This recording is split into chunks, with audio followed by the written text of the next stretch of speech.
What's going on? We back. It's the Box Clinic and more. It's your boy CJ Goodfella. And this IBF stripping Gennady Golovkin has created an interesting situation where he's stripped, and the next two highest contenders for the IBF vacant title is Serhiy Derevianchenko, hopefully I'm saying his name right, and Danny Jacobs.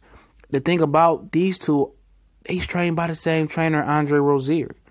And we did a video a couple months ago, right after the Magic Ben Saluki fight with Danny Jacobs, where Danny Jacobs said that he had to think long and hard about fighting Serhiy Derevianchenko for his first real actual title. Now, he was the WBA regular title holder, but the IBF is a real title, like the Super WBA, the WBC, and WBO title.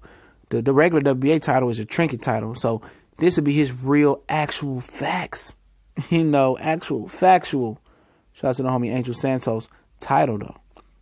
So he already said he would consider, and he might just go ahead and fight Serhiy Derevianchenko for this vacant IBF title. I'm pretty sure they knew that this was a possibility that this can happen with Golovkin getting stripped, and I'm pretty sure these boxers know where they stand at in these standings as well too. And he said he had to think long and hard about it, but he might do it. And what's so crazy about it is I got a surprise for you guys as well, too. You always know I'm on the grind. I'm always doing stuff. I'm always on top. Y'all know what it is. And I went and I dug and I found that they actually have footage of these guys sparring each other. It ain't nothing too, hard. It's just a nice little light sparring just to let you get a glimpse of how it may look. And I'll link that into the description. It's basically, I don't know where Serhiy Derevianchenko, Ukraine he's from. A lot of comments is in Ukrainian, so I'm not even sure the fight if Rozier and Danny Jacobs know this stuff is out. But it's about almost 2-minute long sparring session between them. But this is creating a iffy situation as well too, where if Danny Jacobs passes up this opportunity and goes another way, which another way for him is obviously Jermall Charlo or no other way, because I don't think Gennady Golovkin wants to get him a rematch. And I don't think Eddie Hearn and Frank Warren works together as far as Danny Jacobs and Billy Joe Saunders. So his only other way is to fight to fight Jermall Charlo. So if he passes up on this Serhiy Derevianchenko shot, then he might not get a title shot for a while. And this is a guy that's been in this weight class for quite some time. But another interesting thing is, after Danny Jacobs, Jermall Charlo is the next highest contender for Serhiy Derevianchenko. So then they would have to order Jermall Charlo.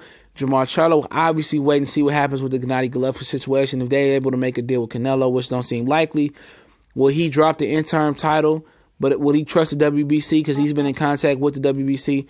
Would he trust the WBC to actually strip Gennady Golovkin after the IBF did? Because they said if Golovkin doesn't fight Canelo and then he don't fight Charlo, he getting stripped. So does Jermall Charlo wait and see if the WBC strips him? And if he does, then he ain't going to fight for the IBF. And then if Jermall Charlo chooses not to fight for the IBF and wait for Golovkin to get stripped to wait for a Golovkin fight for the WBC, then the next highest ranked contender would be Demetrius Boo Boo Andrade. And Andrade is linked to fighting one of the Falco brothers in July on HBO, I believe it is. And the other Falco brother is fighting Rado Murata. He's the regular WBA champion. So it's a lot of different scenarios in there that can happen. Do I think Danny Jacobs is going to fight Serhiy Derevianchenko for this title shot, man? That'd be an interest. That'd have a lot of hype around it.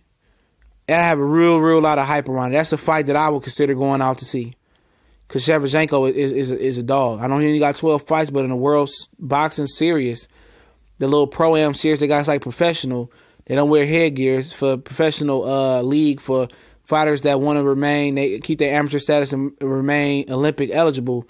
They enter that league. Lomachenko's fought there. Rasheed Warren's fought there. Derevianchenko fought there. He only lost one fight in like 24 contests, and that was to Brian Castellanos, the regular WBA champion at 154 pounds.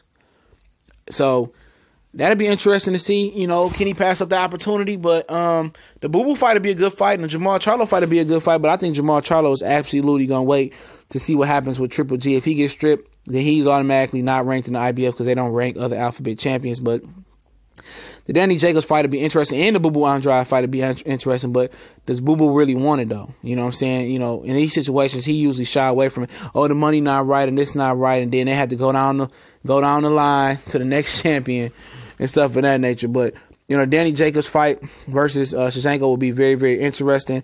man, that'd be a barn burner. That'd be in New York because Sergey, he lives in the Bronx now, I believe, or Brooklyn, one of the two. The Bronx or the Brooklyn he's staying at now. He made that his home, and he's an older fighter. He ain't old, but he's an older fighter, and he's really trying to go get it right now. So he ain't pulling out this situation. He won his title shot. And Danny Jacobs, I'm going to link that article in the description where he say he got things long and hard about fighting Serhiy Derevianchenko for his title shot. I don't know if Andre Warzier can bring calm to the storm. If it comes down to business, it's business, man. It's rather me than you, and I got to get mine, and I got to get my title, and I got to get in where I fit in if I'm both of these fighters. So I don't know I know Andre Warzier probably going to ride with Danny Jacobs. Or he might just stay out of it, but I don't know who's going to train Serhiy Derevianchenko, but I'm sure he got people from his team that know boxing over here already because I seen them in sparring. So that's the situation, man. Like I said, I'm going to link the article with Danny Jacobs saying he may have to just go ahead and fight Serhiy Derevianchenko. If that comes up, he said it right after this Lucky fight from Boxing Scene. It's a credible source. And also, I'm going to link the sparring footage in the description. If I forget any of that, let me know, and I'll put it right in there for you guys. But it's TBC and more, man, and we working. But don't forget to check the links out in the description. PayPal if you want to donate for the cause for us to get out here and cover these fights, and the website and other stuff. Also, Instagram, Twitter, Facebook links. Well, Instagram username in there as well, too. And we do some great work on there, too. Some funny memes, some fantasy matchups, and a lot of different stuff. So go check us out on there. We break news on Twitter. Sometimes we can't do videos. It's TBC and more. It's your boy Goodfella. Y'all know what it is. We gone.